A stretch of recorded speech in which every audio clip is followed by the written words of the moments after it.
ណែថ្ងៃនេះស្លចាប់ឆាយឡើងមួយឆ្នាំងធំចាមិនមែនធ្វើលក់អីក៏មិនមែនធ្វើមានកម្មវិធីអីដែរណាចាធ្វើញ៉ាំតែម្ដងស្លចាប់ឆាយយើងរំងាស់កាន់តែយូរកាន់តែងុំឆ្ងាញ់បងប្អូនអញ្ចឹងហើយធ្វើតិចតួចគឺថាមិនសុខចិត្តទេធ្វើឲ្យច្រើនអញ្ចឹងចាកុំឲ្យខាតពេលវេលាហើយនេះ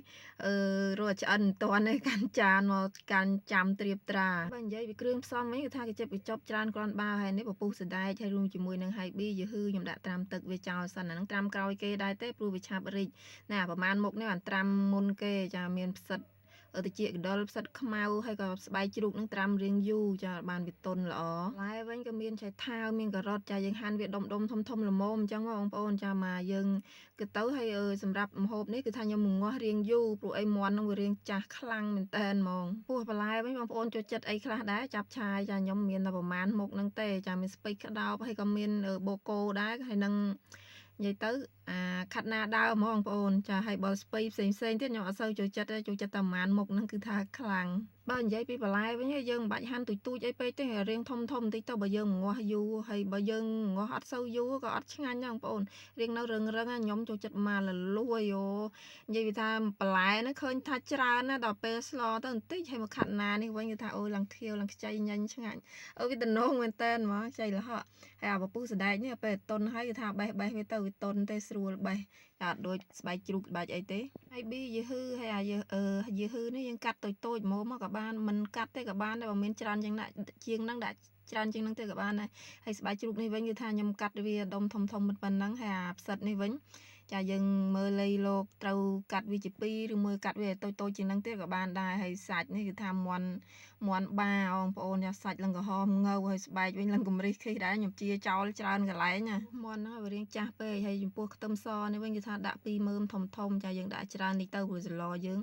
និយាយទៅឡើងមួយឆ្នាំងធំចាវាចិត្តមួយឆ្នាំងធំហ្នឹងមកគួរសមដែរព្រោះអីស្លហើយមិនមែនញ៉ាំតែឯងបងប្អូនចាបងប្អូនគេនេះដែរហើយម្នាក់មួយចានទៅគឺថាចង់អស់ហើយមកមុំចែកគ្នាអ្នកតិចឥឡូវយើងចាក់ប្រេងឆាចូលបំពងខ្ទឹមសយើងណារៀងឡើងក្រហមឈ្ងុយតិចសិនមកចាចាំចាក់សាច់ចូលពេលចាក់សាច់ចូលហ្នឹងខ្ញុំចាក់ទឹកត្រីចូលហើយតែម្ដងដែរបងប្អូនចាទឹកត្រីយើងងាស់បែបខ្លួនឯងបងប្អូនចាមិនមែនទឹកត្រីទិញទេអញ្ចឹងទាំងក្លិនទាំងរសជាតិវាគឺថាដិតខ្លាំងហ្មងចាខ្ញុំចាក់មករៀងច្រើនគួរសមដែរព្រោះសឡយើងនៅពេលដាក់ទឹកដាក់បន្លែទៅឡើងចង់មួយឆ្នាំងហើយក៏មានថែមរ៉ូឌីហើយនឹងប៊ីចេងឲ្យហើយដែរប្រេងខ្យងមកវែកនឹងពេញហ្មងហើយក៏មានស្ករត្នោតចាខ្ញុំប្រើជាស្ករត្នោតចឹង2ស្លាបព្រាបាយសិនចានៅថែមទៀតបងប្អូនប៉ុន្តែយើងនៅចាំថែមពេលក្រោយអញ្ចឹងកុំឲ្យវាដិតពីមុនទៅវាដិតរសជាតិសាច់ពេកចាហើយយើងកូរសាច់យើងនឹងចុះឡើងឲ្យឡើងនិយាយទៅចង់ដាច់ទឹកព្រៃឲ្យរៀងឡើងក្លិនឈ្ងុយអានដាក់ស្បែកជ្រូកដាក់អាគ្រឿងរឹងនេះចូលមានផ្សិតមានអីហ្នឹងហើយនឹងបន្លែរឹងគឺដាក់ចូលឲ្យហើយកូរចុះកូរឡើងត្រឡប់ចុះត្រឡប់ឡើងចានឹកឃើញតែផ្លេចពពុះសណ្ដែកទៀតចាបានដាក់ថែមម្សាទៀតហើយយើងកូរត្រឡប់ចូលគ្នានិយាយទៅឲ្យវាចូលជាតិគ្នាបានល្អក្លិនឈ្ងុយហើយឲ្យវារៀងតុនណាគ្រឿងអស់ហ្នឹងបន្តិចមកចាំយើងដាក់ទឹកចូលរបៀបស្លចាប់ឆាយបងប្អូនរបៀបមិនដែរតែខ្ញុំធ្វើតែអញ្ចឹងបងប្អូនចាបន្លែរឹងយើងកូរជាមួយសាច់ជាមួយគ្រឿងហ្នឹងឲ្យវាឡើងនិយាយទៅឲ្យវាតុនចូលជាតិសព្វជាតិគ្នាបានល្អមកបានដាក់ទឹកដាក់អីចឹងទៅយើងគ្របវាទុកចោលហើយម្លងពេលម្ងាស់ហ្នឹងគឺខ្ញុំយកមកម្ងាស់ជាក្រានខ្ជុងវិញបងប្អូនចាព្រោះអាចក្រានហ្គាសរត់អត់រួចទេព្រោះថាមាន់នេះវាស្វិតខ្លាំងទៅទឹកពុះខ្ញុំម្ងាស់ចោលប្រហែលកន្លះម៉ោងហើយបានខ្ញុំចាប់ផ្ដើមដាក់បន្លែនេះចូលទៀតព្រោះបន្លែនេះវាអត់សូវជារឹងអីទេវាទន់ដែរទេបងប្អូនដាក់ទៅលួយច្រោកអស់ប៉ុន្តែខ្ញុំចូលចិត្តអញ្ចឹងចាព្រោះអីយើងម្ងាស់ក៏យូរចង់ដាក់ក្រោយរៀងនឹងតិចទៀតក៏បានដែរហើយក៏ថែមគ្រឿងខ្លះមានអំបិលមានស្ករអីថែមទៀតអញ្ចឹងទៅ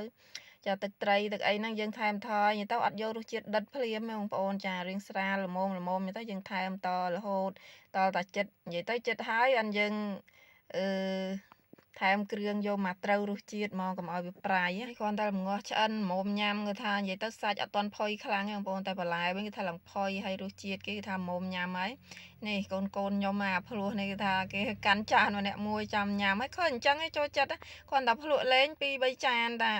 ឯងម្នាក់វីដេអូសឡចាប់ឆាយយើងនេះគឺមានតែប៉ុណ្្នឹងទេចាអរគុណដែលបានចូលមើលតាំងពីដើមរហូតដល់ចប់ចាកុំជួយ follow page like និង share ម្នាក់មួយផងដើម្បីទទួលបានវីដេអូថ្មីៗជារៀងរាល់ថ្ងៃចាខ្ញុំក៏មាន YouTube ដែរឈ្មោះមុំ KH ចឹងដូចគ្នាចាអរគុណច្រើន